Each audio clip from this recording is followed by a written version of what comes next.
मेरे प्यारे बच्चे, आज का संदेश कुछ खास है। इसे ध्यान से सुनना मेरे बच्चे। मेरे बच्चे, तुम्हें ऐसा लगता है ना कि तुम्हारा समय रुका हुआ है, तुम्हारे काम रुके हुए हैं, तुम परेशान चल रहे हो बच्चे। हाँ तो सुनो, अब तुम एक काम करना। जो काम मैं तुम्हें देने जा रहा हूँ ना, उस काम को लगातार 5 गुरुवार करना मेरे बच्चे, या फिर 9 गुरुवार करना, जैसे तुम्हें ठीक लगे। तुम एक काम करना, तुम 5 गुरुवार या 9 गुरुवार ना 9 बार कष्ट निवारण मंत्र का जाप करना। 9 बार, चाहे तुम 5 बार गुरुवार करो, चाहे तुम 9 गुरुवार करो, लेकिन हर गुरुवार तुम्हें 9 कष्ट निवारण मंत्र पढ़ने हैं। फिर तुम्हें देखना तुम्हारे जीवन की नैया कैसे पार लगाता है तुम्हारा साईं। तुम खुद देख लेना मेरे बच्चे। बहुत समय से तुम्हारा काम रुका हुआ है ना, बहुत समय हो गया बच्चे, और तुम खुद भी सोचने लग रहे हो कि क्या हो ही नहीं रहा तुम्हारे जीवन के साथ। तुम्हारा समय रुक क्यों गया है बच्चे? चलते चलते अचानक से थम क्यों गया है? क्या हो गया है तुम्हारे जीवन के साथ? कहीं किसी ने कुछ कह तो नहीं दिया? कहीं कोई बुरा बला तो नहीं आ गई? यहाँ कोई बुरी नज़र तो नहीं? बहुत सारी चीज़ें तुम्हारे दिमाग में चल रही हैं बच्चे। तो बस मैं एक ही बात कहूँगा, चाहे कुछ भी हो मेरे बच्चे, चाहे कोई भी बुराई नज़र हो या बुरी चीज़ें हो या कुछ भी हो मेरे बच्चे, छोड़ो, जाने दो उन सबको। तुम सिर्फ एक काम कर लो, यह काम करते ही तुम्हारे काम होना शुरू हो जाएगा, और तुम खुद देखोगे अपनी आँखों से कि खुद तुम्हारा काम होना शुरू हो जाएगा। जो समय थम गया था ना, वह धीरे धीरे बढ़ता चला जाएगा बच्चे, और तुम्हारे सारे काम होते चले जाएंगे। तुम्हारा कोई भी काम नहीं रुकेगा मेरे बच्चे, कोई भी काम नहीं रुकेगा। तुम विश्वास रखना अपने साईं के ऊपर। लेकिन जब भी कष्ट निवारण मंत्र पढ़ने बैठोगे तो अच्छे से स्नान करके स्वच्छ मन से करना बच्चे। ऐसा नहीं कि तुम्हारे मन में किसी के लिए कोई मैल है या कोई दिक्कत है या कोई नफरत है बच्चे। नहीं बच्चे, बिल्कुल भी नहीं। जब भी पूजा पाठ करने बैठो, हमेशा सकारात्मक से, खुद के लिए भी और सामने वाले के लिए भी, जिससे कि तुम अच्छे मन से, शुद्ध मन से किसी के लिए या अपने लिए कुछ मांग सकते हो ना। देखो, हम तन से शुद्ध होते हैं ना, तो इसी तरीके से मन से भी शुद्ध बहुत ज़रूरी है बच्चे।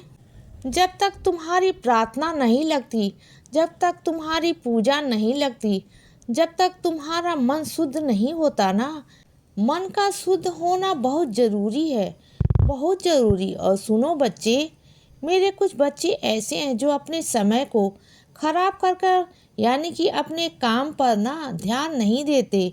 अपने समय को खराब करते हुए वह दूसरों की मदद करते हैं। ये देखकर कि उसे तुम्हारी मदद की ज़रूरत है, तो तुम उसकी मदद करने के लिए चले जाते हो मेरे बच्चे, बिना कुछ सोचे समझे।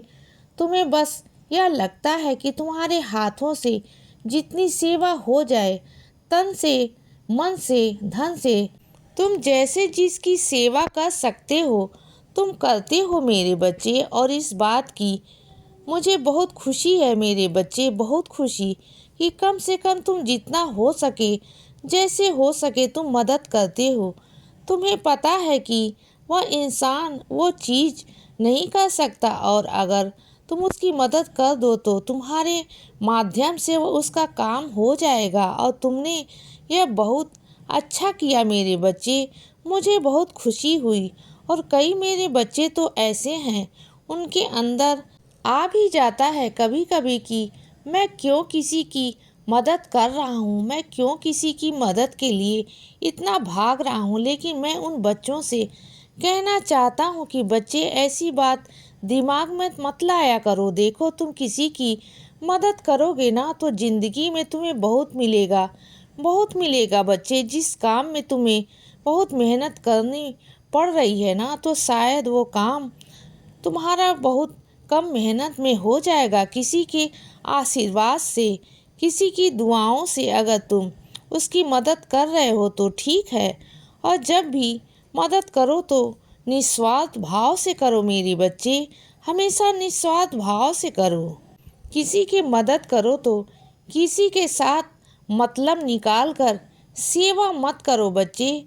तुम्हें किसी से मतलब है या किसी से उम्मीद है, या फिर तुम यह सोच कर रहे हो कि अगर आज मैं इसकी मदद कर रहा हूँ तो कल वो यह मेरी मदद कर देगा। ऐसा नहीं है मेरे बच्चे, बिल्कुल नहीं। एक बात ध्यान रखना, अगर तुम सबकी मदद करते हो तो दुनिया में सबकी मदद कर रहे हो ना, तो ईश्वर तुम्हारी मदद स्वयं करेगा मेरे बच्चे। जब तुम्हें ज़रूरत होती है ना तो तुम्हें किसी से उम्मीद लगाने की कोई ज़रूरत नहीं बच्चे। कोई इंसान आकर तुम्हारी मदद करेगा नहीं, बिल्कुल भी नहीं। अरे तुम तो भगवान के प्रिय बच्चे बन चुके हो।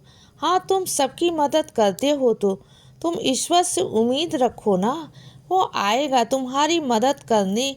मैं आऊँगा बच्चे तुम्हारी मदद करने, मैं तुम्हें वादा करता हूँ बच्चे। अगर तुम्हें मेरे बच्चे की मदद करते हो तो मैं तुम्हारी मदद करूँगा। तुम्हें किसी से उम्मीद रखने की आवश्यकता नहीं है बच्चे।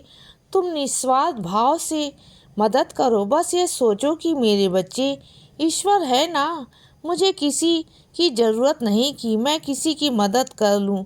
बस मुझे ज़रूरत है दूसरों की मदद करने की, और मुझे अगर मदद की ज़रूरत पड़ेगी तो मैं अपने साईं माँ को आवाज़ लगाऊंगा, और मेरे साईं जहाँ भी होंगे वो भागे भागे मेरे लिए आएंगे। और इस चीज़ का घमंड नहीं करना, इस चीज़ का तुम्हारे अंदर घमंड नहीं आना चाहिए कि अरे मैं तो सबकी मदद करता हूँ और ईश्वर देखो मेरी मदद करने आते हैं। यह घमंड कभी नहीं होना चाहिए बच्चे। ठीक है, इस बात का ध्यान रखना। और सुनो मेरे बच्चे, तुम्हारे कहीं पैसे रखे हुए थे और तुम वहाँ पर रख कर भूल गए हो तो उन पैसों को जाकर ले लो। वो पैसे तुम रख कर जो भूल गए हो ना, वह तुम्हारी नज़रों में बहुत दूर है, लेकिन याद करने की कोशिश करो बच्चे।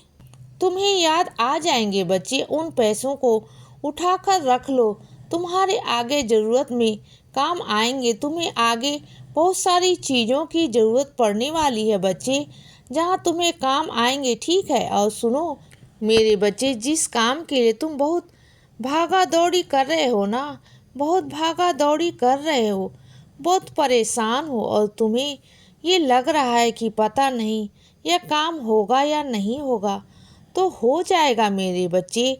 तुमने इतनी जगहों पर जाकर मदद मांगी है, तो इतनी जगह पर तुम गए हो तो कहीं ना कहीं से मेरा एक बच्चा ऐसा है जो तुम्हारी मदद करने ज़रूर आएगा बच्चे। इसीलिए बच्चे सदा खुश रहो और हमेशा मुस्कुराते रहो। मेरा आशीर्वाद हमेशा तुम्हारे साथ है बच्चे। अब सुबह हो गई है मेरे बच्चे, सुप्रभात।